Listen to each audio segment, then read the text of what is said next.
Brought to you by DK Audio.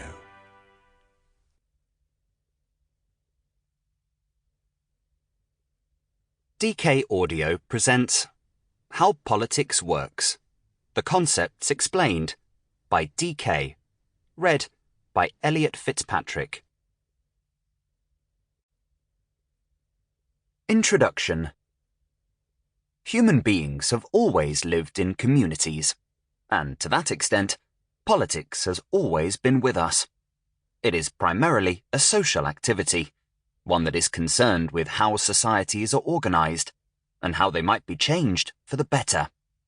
However, it is also a theoretical discipline, one that tries to answer questions such as, how is political authority justified? How much power should a government have over its citizens? What rights do citizens have? And how should they be protected? The answers to these questions have always been disputed, and they can be grouped together into what are known as ideologies. An ideology is a tradition of thought, and it may favor autocracy, absolute rule by one person, or democracy, rule by the people, or something in between, such as an elected monarchy. What distinguishes these ideologies from one another is that each offers a fundamentally different view of human nature. For example, defenders of autocracy, or of extensive government powers, tend to view humans as being inherently violent and in need of state control. On the other hand, defenders of democracy, or of limited government powers, tend to view humans as being inherently reasonable and capable of controlling their own destinies. How Politics Works provides an overview of the main political ideologies and examines the range of institutions that governments use to implement their policies.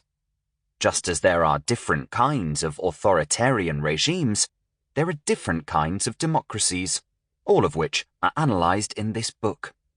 Chapters 1 to 5 look at political theory, how governments are organised, and some of the problems governments face, such as how they should interact with each other internationally, and how they should manage resources at home. Chapter 6 offers an overview of the main governments of the world today, and has a look at what makes each of them unique. Foundations of Political Thought. The need for politics. The administration of justice is the principle of order in political society. Aristotle, Greek philosopher, Politics, Book 1, 4th century BCE. Humans are social animals, and have evolved with the natural tendency to live in social units.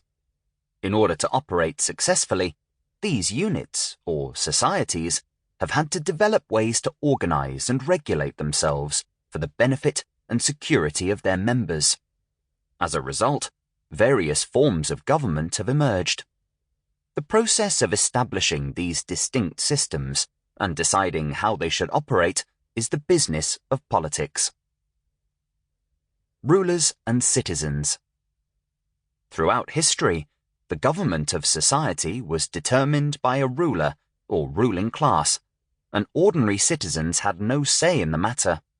Then, during the Enlightenment of the 17th and 18th centuries, philosophers began to consider the relationship between government and those being governed, and to suggest ways in which citizens could be involved in selecting their rulers.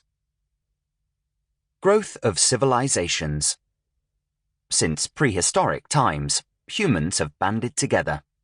Early family groups of nomadic hunter-gatherers merged into clans and tribes. Later, the adoption of agricultural practices necessitated permanent settlements. These grew in size and sophistication, from encampments and villages to towns and cities, and extended their influence into surrounding territories, either to ally with or conquer other cities. The world's great ancient civilizations emerged from these so-called city-states. Sample complete. Ready to continue?